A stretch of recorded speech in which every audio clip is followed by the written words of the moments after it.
Assalomu alaykum, hurmatli marketologlar, SMM mutaxassislari, digital marketologlar va biznes egalari. Bugun target foyda beryaptimi degan mavzuda video qilishga qaror qildim va sizlar bilan shuni tahlilini ko'rib chiqamiz. Aynan bu videoni nima uchun qildim?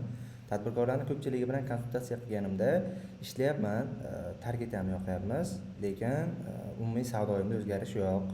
Sotuv bor, lekin negadir borgan sari daromadim tushib boryapti va ba'zi paytlar o'sha ziyon qilyapman degan momentlar bor. Undan tashqari ba'zi SMM mutaxassislarda shunaqa muammo borki, aynan ular target yoqadi, lead olib keladi, lekin biznes egasi undan foyda olmaydi. Masalan, targetologlar bilan ishlaganda biznes egasi foyda olmaydi, lekin agar qaraganingizda sotuvchilar gaplashyaptimi? Ha, gaplashyapti. Targetdan lead kelyaptimi? Ha, lead tushyapti, lekin daromad yo'q.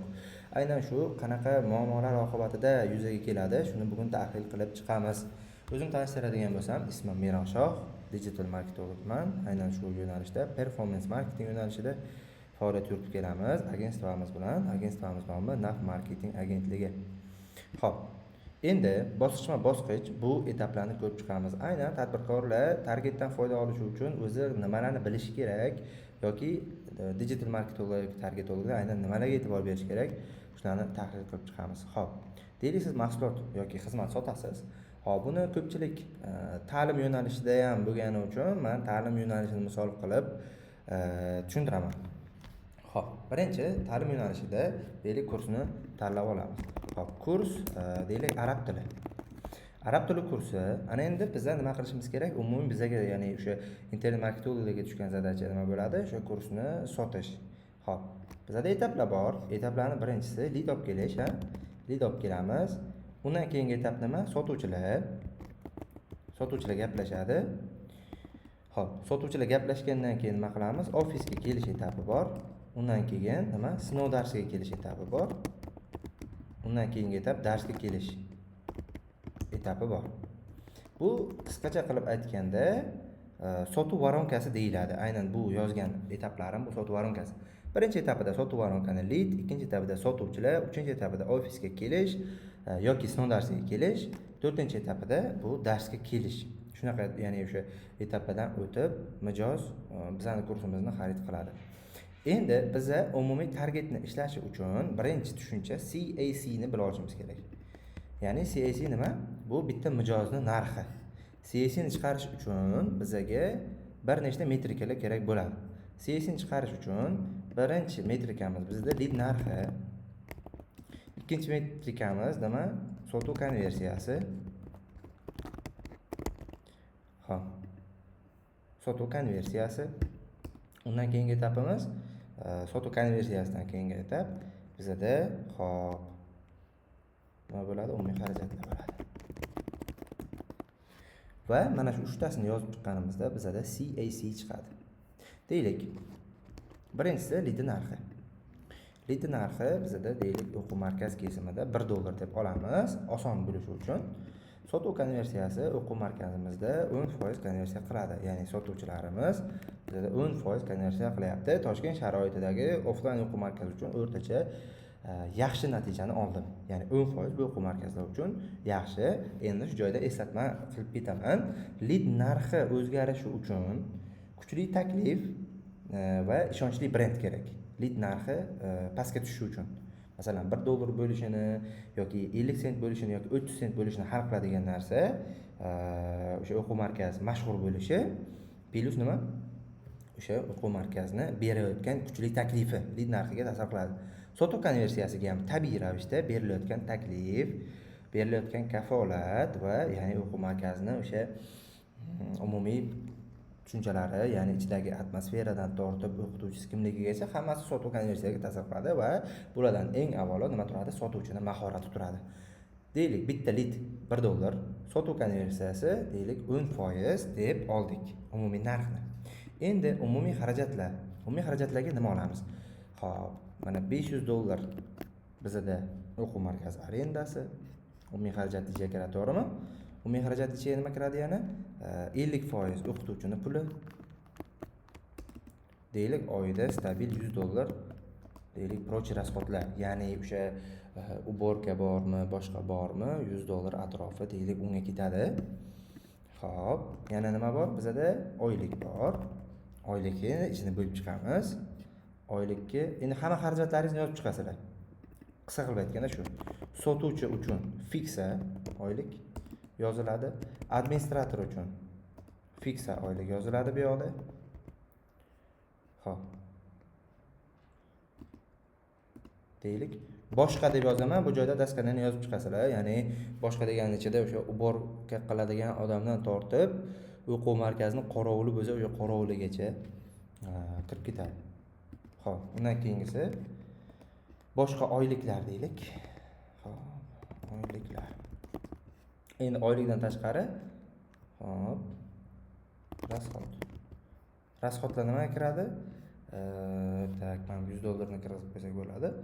O'sha ichiga kirgizib yuboramiz $100 ni. $100 ga nima kiradi? O'sha to'kingiz ishlatishingiz kiradi. Suv, misol uchun, o'quv markaziga nimadir qo'shimcha detallar har oylik olib kirish. Men taxminiy yozyapman. Sizlar aniq konkret yozib o'zlaringiznikini hisoblab olasizlar. Targetolog bo'lsangiz ham, deylik marketolog yoki biznes egasi bo'lsangiz ham buni ayniqsa sizga foydasi bor. Sotuvchining fiksasi deylik bizada 2 million. Ikkita sotuvchi ishlasa ko'paytiramiz 2 ga teng 4 million. Xo'p, admin. Nega adminning fiksasini yozyapman? Chunki bonus alohida chiqadi ularni. Sotuvdan chiqadi. Shuning uchun alohida yozyapman. Admin deylik 2 million oladi. Ikkita adminimiz bor bizada. Ko'paytirilgan 2 teng xo'p, nima? 4 million. Tak, boshqa oyliklar deganda qo'shimcha isha deylik, aytganimda uborga qiladigandan qorovul boshqa hamma oyliklari deylik 4 million deb yozamiz umumiy. Demak, bizada oyliklarda 12 million umumiy rasxodimiz chiqdi. Mana men buni hammasini birlashtirib, men nima qilaman? 12 million deb yozaman. Umumiy rasxodimiz chiqdi. Mana men bu yoqda deylik buni agar dollarga chaqadigan bo'lsak, hop, $900 deb yozamiz. Dollarda hisoblasak. Hammasini bitta summada hisoblasalaringiz yaxshi. Yo dollarda, yo anaqada, so'mda. Hop, boshqa. O'qituvchini fiksiribingiz bo'lmaydi. Ko'p o'quv markazlar uchun shu uchun ham men nima qildim? 50% deb yozdim.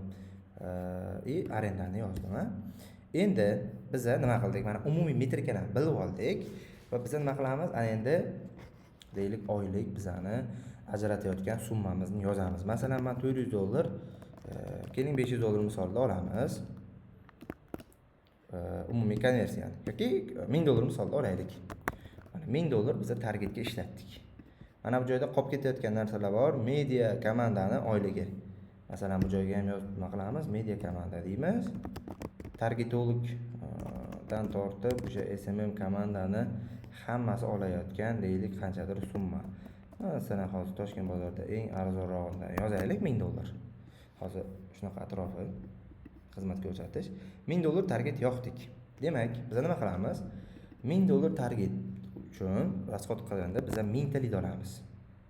Umumiy 1000 ta lead oldik. 1000 ta leadni $1000 ga oldik. Endi sotuv konversiyasi deylik bizda nima bo'ldi? Xo'p. 10% bo'ldi.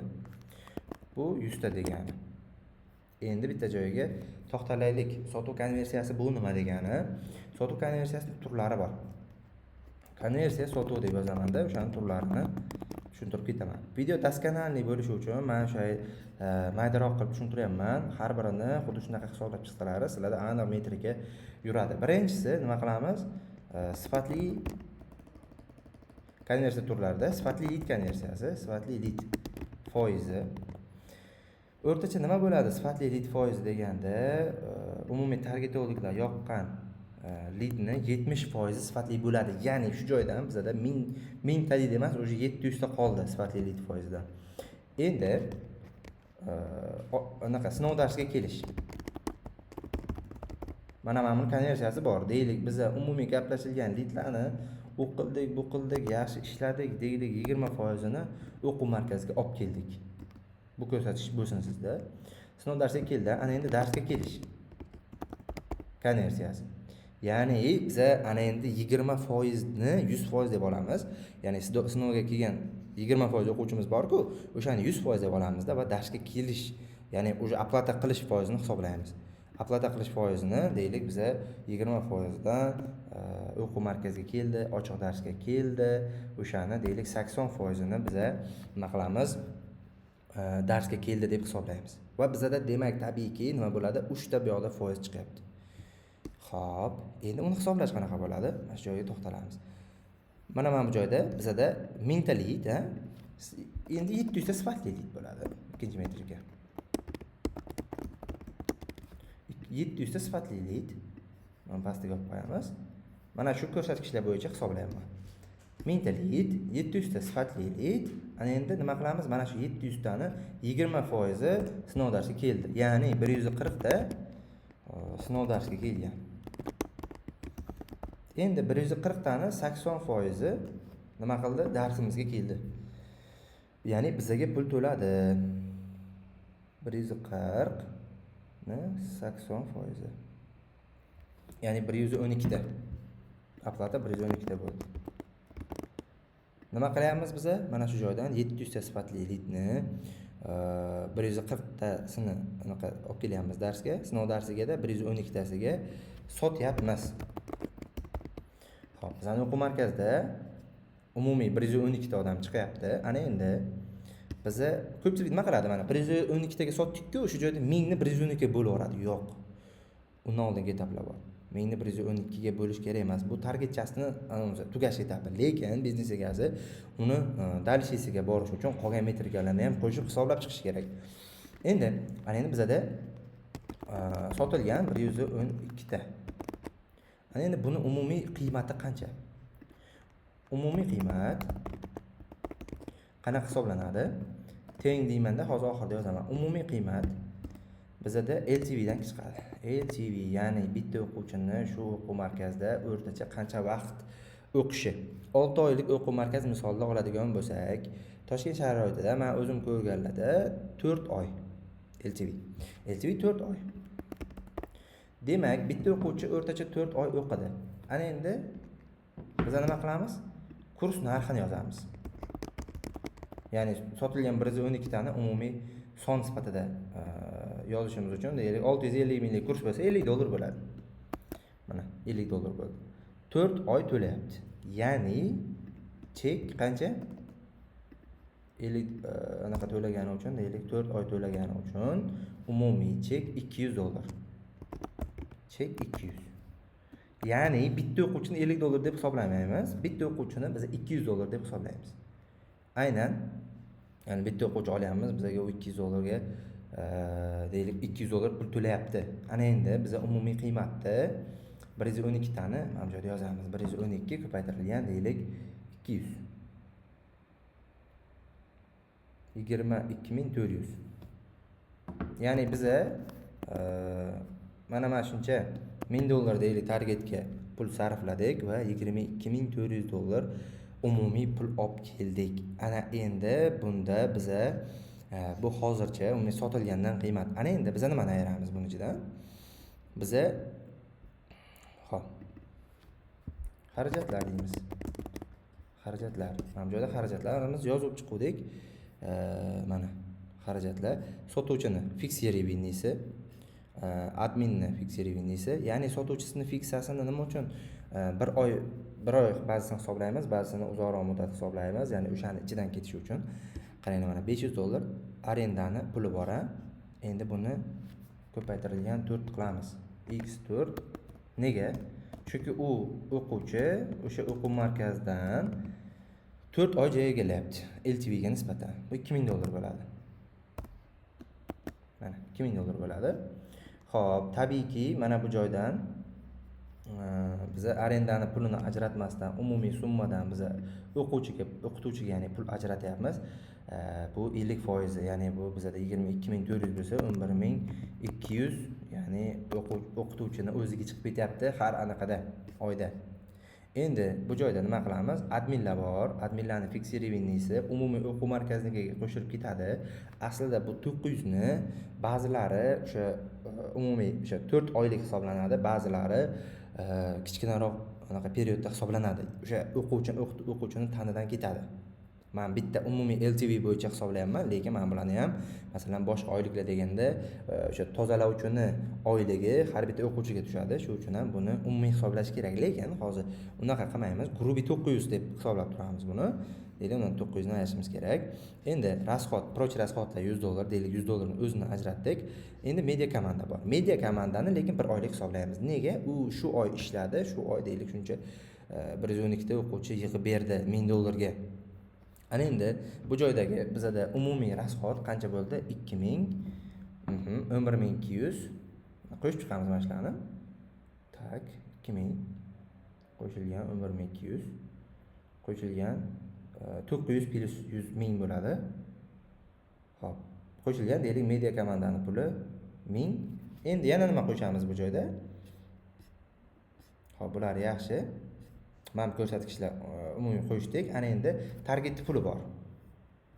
Ya'ni biz $1000 targetga alohida sarflaganmiz. 16200 umumiy bizada deylik pul chiqib kelyapti. Ichidan chiqib ketadigan. Mana bu joyda 16200 umumiy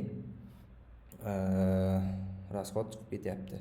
CAC da nega qo'shimcha narsalarni qo'shdim? Nega bitta mijoz narxini hisoblash uchun men hamma narsani qo'shib chiqdim. Bunda mana aksiya degan narsalar bor, ular ham kirib ketadi. Bitta mijoz narxini hisoblash uchun bitta mijozni necha pulga tushayotganligini faqat ko'pchilik o'sha $1000 target pulini oladida, $1000 target puliga chaqib boradi. O'shandan hisoblanadi bitta mijoz necha pulga kelgan. U anaqa deylik umumiy yo'nalish, lekin masalan mana bu joyda qiymatda umumiy qiymatni biz 22400 deb hisobladik. O'sha deylik $16200 atrofi umumiy hop qoladigan summa bo'lyapti. Agar qaysidir joyda xato qilmagan bo'lsam, menimcha men bu 11200 da mana endi men 16200 ni 22400 dan ayirib olishim kerak edi. Mana shuni menimcha xato qildim. Xato qilmadim, hali bu joygacha kelmadim. 22400 minus 16200. $6200 atrof pul qolyapti biznes egasi uchun. $6200 umumiy pul qolyapti. Ya'ni o'sha oyda umumiy qilgan tushumi har oy 112 tadan deylik ko'paytirib borsa, aynan shunaqa bo'ladi. Agar buni oyga chaqib borsa, o'sha umumiy anaqadan bir oy uchun shuni 4 ga bo'lib olinadi. Ya'ni 1550 biznes egasi hop daromad qilyapti. Ana endi bitta mijoz narxi necha pul? Ana endi bu joydan faqat ba'zi narsalar qolib ketdi va men hozir yodimdan ko'tarilgan ham bo'lishi mumkin. Nima masalan, sotuvchini fix revenuedan tashqari KPI bor. Qanchadir miqdorda KPI oladi. O'shaning hisobini olish kerak. Lekin biz nima qildik? Umumiy bildikki, bu joyda ikkita narsani o'rgandik. Bitta mijozni umumiy narxini, CAC ni hisoblashni, ya'ni biz nima qildik? $1000 pul sarfladik va qancha pul olib keldik? $6200 pul olib keldik. Xo'p, agar mijozga chiqadigan bo'lsak, bu joyda nima qilamiz?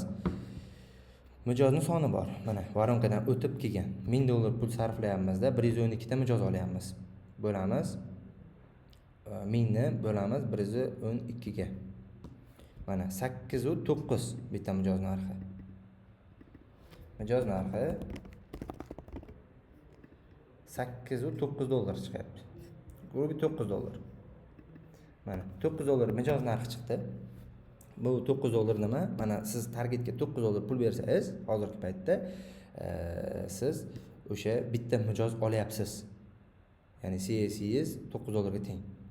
Mana shunaqa. Bu uchun ko'p metrik kerak emas. Nima uchun men ikkinchi darajali narsalarni ham qo'shdim? Ya'ni bundan olinadigan daromadda o'sha ROAS degan narsa, ya'ni siz necha pul targetga pul sarfladingiz va necha pul qaytarib oldingiz, u uchun siz to'liq xarajatlarni ajratib tashlab hisoblashingiz kerak. Shu uchun chuqurlashdik. Lekin bitta mijoz narxini hisoblash uchun bu oddiygina kalkulyatsiya. $1000 ni olasiz, xarajatlaringizni olasiz, bir-biriga qo'shasiz, bo'lib olasiz. Lekin buni o'sha slishkim oddiy, deylik, o'sha mijoz narxini o'zini 112 ta mijoz olgan bo'lsangiz, target puliga bo'lib olish. Lekin bu joyda umumiy xarajatlar qo'shilmagan. Xarajatlar qo'shilgan variantda sal boshqacharoq bo'ladi bitta mijoz narxi. Xarajatlar deganda nima? O'sha mijozni olish uchun nimalarni xarajat qilasiz? Ana o'shalarni qo'shib bo'lib olishingiz kerak. Bu demak bizga sal boshqacharoq narxga tushyapti. Ya'ni $6200 ni 112 ga bo'lib olyapmiz. Qisqasi shunaqa. 6200 ni bo'lamiz 112 ga. Birinchi o'shani topib olishimiz kerak. Bitta mijozimiz bizda $55 tushyapti. $55 degani o'quv markazlarini yo'nalishida 4 oy o'qisa, 1 oyini puli prosa xarajatlarga chiqib ketyapti-da. 3 oy biz uchun daromad qilib beryapti. Shuning uchun $9 bilan iloji boricha adashtirmanglar. Bu $55 chiqyapti agar umumiy xarajatlarni olib tashlasangiz. Buni har xil usuli bor. Agar oddiylashtiraman desangiz yoki mana ichki xarajatlarimni mayli hisobga olmayman desangiz, buni sal boshqacharoq hisoblaysiz. Uni o'sha media komandani puli bilan target pulini qo'shib turib bitta mijozni ham chiqarib olsangiz bo'ladi. Umumiy qilib aytganda shu ikkita usuli bor. Asosiy siz hisoblaydigan usul bu umumiy xarajatlarning hammasini chiqarasiz va mijoz soniga bo'lib olasiz. Mana 112 ta sotgansiz, sotuv aniqadan o'tib sizga pul to'laganlar 112 ta va xarajatlaringiz hammasini qo'shib chiqasizda, o'sha 112 ga bo'lib olasiz va asosiy CAC chiqadi. Asosiy CAC $55. Ko'pchilik nima qiladi? $1000 ni oladi va 112 ga bo'ladida, "Voy, $9 ekan bitta mijozim" deb mijozga pul tiqish boshlaydi. Yo'q, bu yog'i ham bor. Masalan, o'sha oy siz zarar qilgan, anaqa foyda qilgan bo'lsangiz ham, misol uchun asli unda tagida ko'p narsa yotgandir. Asli siz o'quv markazining arendasini va boshqa narsalarni qoplamayotgandirsiz. Shuning uchun umumiy xarajatlarni chiqarib olib turib, siz aynan shunaqa miqdorda CAC'ni o'lchashingiz kerak, ya'ni bitta mijoz narxini o'lchashingiz kerak. Bu uchun kerak bo'ladigan metrikalarni hammasini yozib chiqdim. Buni yana Telegram kanalimga o'ziga ham skrinshot qilib yozib qo'yaman va ba'zi narsalar oldindan aytamanki, esimdan chiqqan bo'lishi mumkin, yodimdan ko'tarilgan bo'lishi mumkin, chunki men buni o'sha primoy oldindan prezentatsiya tayyorlamasdan primoy gapirib berdim. Xo'p, rahmat sizlarga, salomat bo'linglar. YouTube'imni kuzatib borsalaringiz, qo'shimcha yana foydali ma'lumotlar berib boraman. Shunaqa xudo xohlasa kuzatib boringlar. Boshqa o'zbek marketologlar chiqarmagan narsalarni harakat qilaman chiqarib borishga. Umumiy xulosani tushundingizlar? Umumiy xulosa, umumiy xarajatlarni ham o'sha CAC'ni hisoblasda inobatga olish, ya'ni fiksirованный xarajatlarni inobatga olgan yaxshiroq. Shunaqa, mayli, salomat bo'linglar, charchamanglar.